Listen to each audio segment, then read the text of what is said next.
제가 몇 번 말씀 전하면서 소개해드린 적이 있는 서울대학교 김난도 교수 연구팀이 우리 사회 모습을 예측하며 매년 출간하는 트렌드 코리아 시리즈, 지난해 2022년 10월에 트렌드 코리아 2023이 출간되었습니다.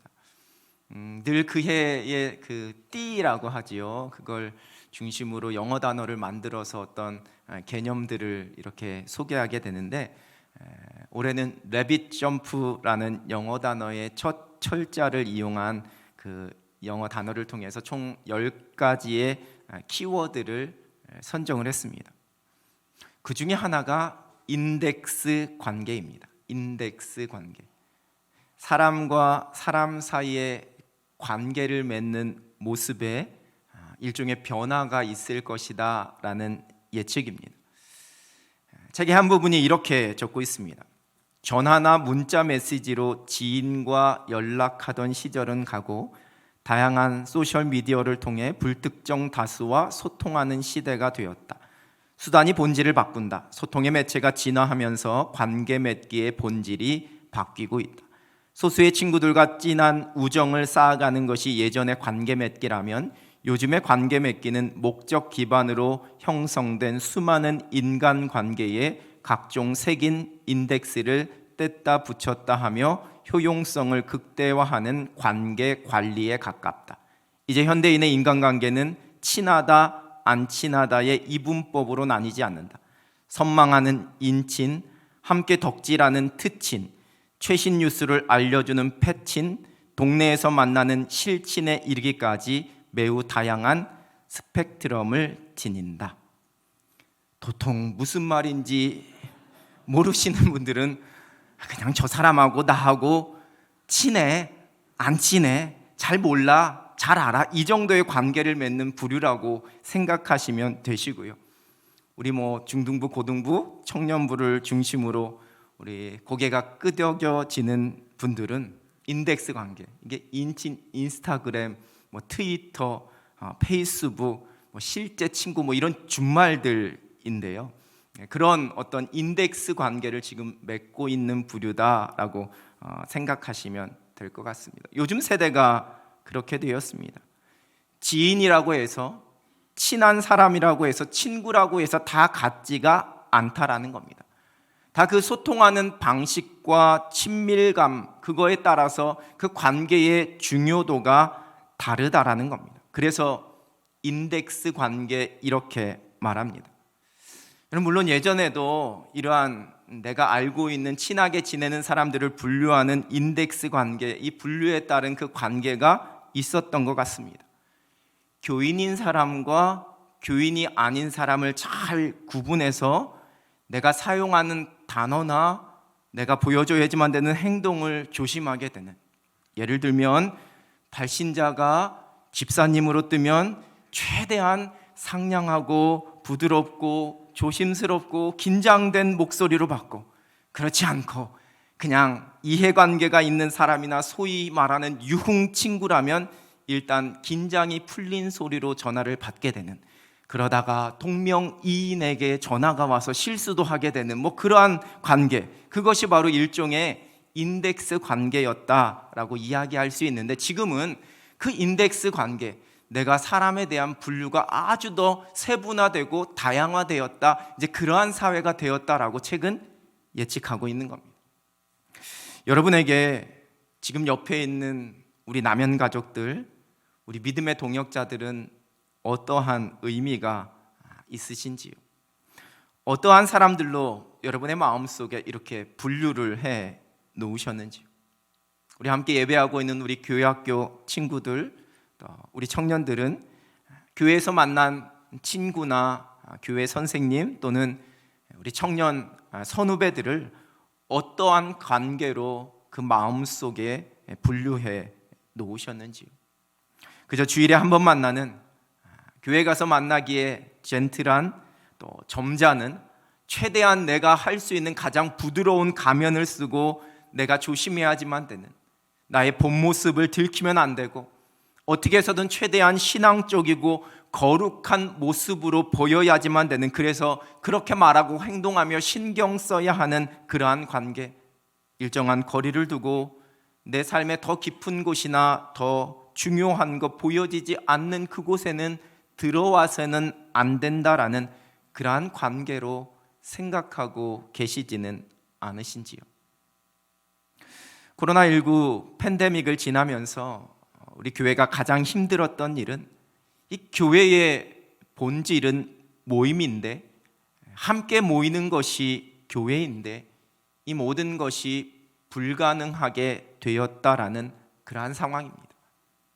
함께 모여서 예배하는 것은 물론이고 소수가 함께 모이는 것도 막혔습니다. 카페에서 지인들은 만날 수 있는데 교인들이 함께 모이면, 소그룹으로 모이면 안 된다라는 그 지침에 교회 많은 모임들이 중단되었습니다.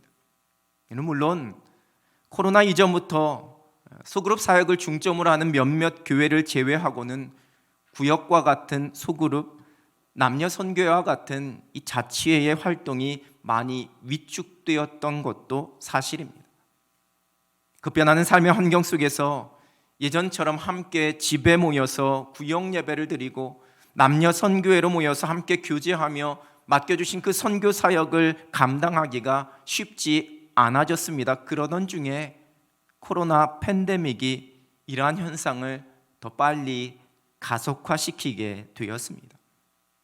그뿐 아니라 이제 온라인 예배, 온라인 기도회, 온라인 신방, 온라인 성경 공부 등의 새로운 개념과 새로운 형태가 생겨났습니다. 물론 유익한 것도 참 많습니다. 또한 그것은 우리의 신앙의 본질을 위협하는 유혹이 된다라는 것도 우리가 부인할 수 없습니다. 출애굽한 이스라엘 백성들이 애굽에서 나올 때 가지고 나온 전리품이 그들의 광야 생활의 편리와 유익이 되기도 했지만, 때로는 그들이 하나님만 의지하고 바라봐야지만 되는,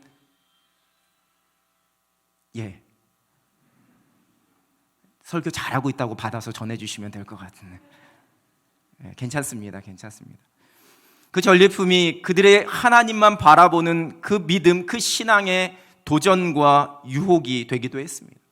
여러분, 그들이 만들었던 금송아지 우상도 그 애굽에서 가지고 나왔던 전리품을 가지고 만들었다라는 사실 우리는 기억해야지만 됩니다. 다시 일상이 회복되어 가고 있는 상황 속에 맞이하게 된 2023년, 우리의 신앙과 우리 교회 공동체를 다시 하나님 앞에서 겸손히 돌아보면서 우리의 마음을 새롭게 해야 합니다. 하나님 앞에 온전한 믿음의 사람으로 우리가 다시 한번 세움받기를 결단하면서 하나님께서 기뻐하시는 공동체로 세워져 가기를 소망하면서 우리가 이 한 해를 힘있게 출발합니다. 오늘 본문에서 사도 바울은 로마 교회를 향한 칭찬을 먼저 하고 있습니다. 이 로마 교회 성도들의 그 믿음이 온 세상에 전파된 것으로 인해 내가 하나님께 감사한다라는 고백을 올려드립니다. 이 로마 교회는 바울이 복음을 전해서 세워진 교회가 아니었습니다. 로마서를 쓰고 있었던 그 당시에 바울은 로마를 방문한 적이 없었습니다. 그러나 그곳에는 이미 복음을 듣고 함께 신앙생활을 하던 많은 사람들이 있었습니다. 베드로를 비롯한 다른 어떤 사도들도 예루살렘 교회의 가르침이나 어떠한 지도도 받지 않았던, 그러한 보호도 없었지만 그들의 믿음이 모든 사람들에게 전파되고 또 많은 사람들에게 칭찬받을 정도로 은혜가 넘치는 그러한 교회로 이미 로마 교회가 세워져 있었습니다. 그래서 칭찬합니다. 그리고 바울은 자신이 그러한 로마 교회를 위해 끊임없이 기도하고 있는 그 마음을 고백하고서는 하나님의 뜻 안에서 그곳을 내가 방문하기를 원한다라는 소망과 계획을 이야기합니다. 단지 그것이 마음의 계획과 말뿐이 아니라 생각뿐만이 아니라 이미 여러 번 그 로마 교회에 가고자 애썼지만 막혔던 그 상황도 쓰고 있습니다. 그리고 자신이 그렇게 그들을 만나기를 소망하는 이유를 오늘 본문 11절과 12절에서 기록합니다. 내가 너희 보기를 간절히 원하는 것은 어떤 신령한 은사를 너희에게 나누어 주어 너희를 견고하게 하려 함이니 이는 곧 내가 너희 가운데서 너희와 나의 믿음으로 말미암아 피차 아니함을 얻으려 함이라. 여러분, 두 가지의 이유였습니다. 먼저는 신령한 은사를 나누어 주어서 그들의 믿음을 견고하게 하려 함이었습니다. 우리가 이 구절을 읽을 때에 절대로 오해하지 말아야 할 것은 바울 자신이 어떠한 무슨 복이나 신령한 은사를 주는 주체가 되는 것처럼 그렇게 우리가 이해해서는 안 됩니다. 그러한 표현이 결코 아닙니다. 옛날 우리나라 어떤 부흥사들은 부흥회하면서 이 마이크에 막 쉬 하고 바람 부르면 막 성령께서 스피커를 통해서 막 성도들에게 이렇게 가게 된다라고 그렇게 이야기하신 적이 있었는데 신학적으로 참 조심스럽습니다. 여러분, 사도 바울이 하는 이야기가 절대 그러한 의미가 아닙니다. 사도행전에 기록된 교회가 확장되어져 가는 그러한 과정 속에서 어느 지역에 복음이 전파되고 그곳에 그리스도인들이 생겨서 교회가 세워지게 되었을 때에 예루살렘 교회는 그곳에 사도들을 파송하여서 성도들을, 그 교회를 굳건하게 세운 모습을 사도행전은 기록하고 있습니다. 베드로와 요한이 가서 믿는 자들에게 안수하게 되었을 때에 그들이 성령을 받게 되는 그러한 역사도 기록합니다. 이러한 의미입니다. 말씀드렸듯이 로마 교회는 아직 그러한 사도들의 가르침이나 성령의 은사에 관한 것을 잘 알지 못하는 상태였었고, 사도 바울은 내가 가서 그렇게 신앙을 말씀 안에서 더 견고하게 세워주고 그들에게 안수함으로 그들의 믿음을 견고하게 세우기 위함이 내가 첫 번째 가고자 하는 이유다라고 그렇게 고백합니다. 그리고 또 하나의 이유는 서로의 믿음으로 말미암아 안위함을 얻기 위함이다 고백하고 있습니다. 너희와 나의 믿음으로 말미암아 피차 안위함을 얻으려 합니다. 우리말 성경에 안위함을 얻으려로 번역되어진 헬라어 단어는 함께 위로하다, 함께 권면하다라는 의미를 가지고 있습니다. 즉 피차 안위함을 얻는다라는 것은 서로 위로하고 서로 격려를 주고받는 겁니다. 감정적인 위로, 감정적인 격려뿐만 아니라 영적인 위로와 영적인 격려를 포함한 모든 것을, 그래서 서로에게서 힘을 얻고 서로에게서 용기를 얻고 위로를 받고 도전을 받고 격려를 받는 것을 의미합니다. 복음 사역으로 지쳐 있었던 사도 바울이 이제 로마 교회 성도들을 만나서 그들이 어떻게 믿음을 갖게 되었는지, 쉽지 않은 상황 속에서도 어떻게 이렇게 신앙을 잘 지켜나가고 있으며 그 마음에 있는 소망과 그 비전이 무엇인지를 들으면서 사도 바울이 위로를 받고 도전을 받고 내가 다시 한번 격려를 받기 원한다라는 겁니다. 또한 자신이 달려왔던 삶의 길, 자신의 사역의 모든 간증들, 자기가 가지고 있었던 복음에 대한 열정과 그 비전을 이 로마 교회 성도들과 함께 나누면서 로마 교회 성도들이 결코 혼자가 아니라는 것을, 그들을 위해 함께 기도하고 한 마음으로 하나님 나라를 위해 동역하고 있는 수많은 동역자들이 있음을 알려주어서 그들이 위로받고 그들이 격려와 도전을 받게 하기 위해서, 그래서 내가 로마 교회를 가기를 원한다, 이렇게 고백하고 있습니다. 3년 전이죠. 지난 2020년 우리 중고등부 학생들, 청년들, 그리고 우리 장로님, 또 권사님, 집사님들과 함께 인도네시아 비전 트립을 다녀왔습니다. 저희가 그때 다녀오자마자 2월에 바로 전 세계에 코로나19가 급속히 확산되었죠. 그때 비전 트립을 준비하면서 처음 모여서 제가 함께 가는 분들과 바로 이 말씀을 나누었습니다. 선교라는 것은 결코 무언가 나누어 주기 위해서 가는, 내가 좀 더 나은 입장, 우위의 자리에서 내가 좀 더 나은 형편에서 무언가 베풀기 위해서 가는 것이 결코 아니라는 것을 가장 먼저 기억해야 된다라는 겁니다. 대부분 우리보다 더 환경이 좋지 않고 잘 살지 못하는 나라로 선교를 가다 보니까 우리 속에 내가 가서 무언가를 베풀고 무언가를 나누어주고 그들의 필요를 채워주는 그러한 발걸음이 선교라고 생각하기 쉬운데, 그러한 마음으로는 결코 선교 사역을 제대로 감당할 수 없습니다. 우리가 주님께서 보내주시는 선교지에 가서 그곳의 성도들과 현지인들을 만나고 교회를 방문하면서 우리가 먼저 위로를 받고 우리가 먼저 믿음의 도전을 받습니다. 쉽지 않은 상황, 아주 열악한 환경 속에서도 하나님을 향한, 복음을 향한 뜨거운 열정을 가지고 하나님 예배하고 하나님 나라를 소망하는 그 모습 속에서 내가 도전받고 내가 은혜 받고 내가 위로받고 내가 격려를 먼저 받는 겁니다. 사역하면서 청년들과 아니면 우리 어른들과 선교지를 여러 번 방문해 보지만 그때마다 돌아와서 우리가 했었던 고백은 늘 같았습니다. 내가 하나님 앞에서 얼마나 복이 많은 사람인지, 내가 하나님의 은혜와 사랑을 얼마나 많이 받은 사람인지 내가 깨닫고 도전받고 은혜받고 새로워져서 돌아왔다라는 그러한 고백을 하게 됩니다. 그리고 또한 우리의 방문을 통해 그분들이 현지에서 사역하는 선교사님들이 힘을 얻고 위로받고 기쁨을 누리고 격려받고 도전을 받는 겁니다. 그곳에 있는 현지인들이 우리의 모습을 보면서 은혜를 받는 겁니다. 아주 오래전에 아프리카에 갔을 때 아프리카 한 청년이 했었던 그 말이 저는 지금까지도 기억이 납니다. 나는 잘 모른다. 너희들이 말하는 예수 그리스도가 어떠한 분인지 어떠한 일을 했는지 나는 잘 모른다. 그런데 분명한 것은 그 먼 곳에서 자신들의 시간과 비용과 모든 것을 다 들여서 아무런 상관없는 알지도 못하는 우리를 위해 이 먼 곳, 이 아프리카까지 당신들이 온 것만 보더라도 나에게는 커다란 도전이 되고 나에게는 커다란 은혜가 된다라는 그러한 고백을 하는 것을 제가 들었던 적이 있습니다. 그것이 바로 선교지를 방문하는 목적입니다. 피차 안위함을 받는 겁니다. 올해 우리가 이러한 소망을 가지고 함께 달려가려고 합니다. 피차 안위함으로 믿음을 격려하는 교회, 오늘 본문인 로마서 1장 12절의 그 말씀으로 우리 교회 올해의 비전을 세웠습니다.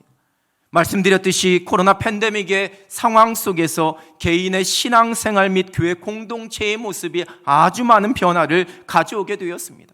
우리의 신앙생활이 위축되고 교회 공동체의 많은 부분이 멈춘 상태로 머물러 있습니다.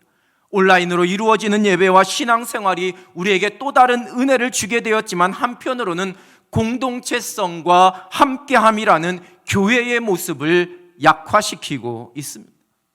바벨론에 의해 모든 것이 무너지고 포로로 끌려갔던 이스라엘 백성들이 하나님의 은혜로 예루살렘으로 다시 돌아와 행했던 첫 번째 일은 예루살렘 성전과 그 성벽을 건축하는 일이었습니다. 그리고 하나님의 말씀 앞에 그들의 신앙을 다시 새롭게 개혁하며 그들의 공동체성을 다시 새롭게 하며 결단했습니다. 거룩한 신앙 공동체로서의 회복이었습니다. 지금 우리 교회도 약화되고 무너진 이 공동체성의 회복이 필요합니다. 서로를 향한 신앙의 격려와 위로와 믿음의 돌봄입니다. 이를 통해 다시 교회 공동체의 예배와 영성이 회복되고 맡겨주신 우리의 사역이 회복되어 갈 수 있습니다. 우리가 다시 함께함을 통해서 무너진 공동체성을 회복시켜 나갑니다. 바울이 고백한 바울의 소망처럼 우리가 서로를 돌아보며 위로와 격려를 나누면서 누립니다. 서로의 믿음을 통해 피차 안위함을 얻음으로 서로에게 그 믿음을 격려합니다. 하나님께서 기뻐하시는 교회 공동체로 맡겨주신 우리의 사명 감당하며 하나님의 마음을 시원케 해드리는 성령 충만한 교회로 그렇게 세워져 갑니다. 우리가 새해를 시작하며 온 남연의 가족들이, 우리의 자녀들, 우리 유아, 유치부부터 우리 어른 장년에 이르기까지 이렇게 함께 모여서 함께 예배하며 또한 함께 성찬 예식에 참여합니다.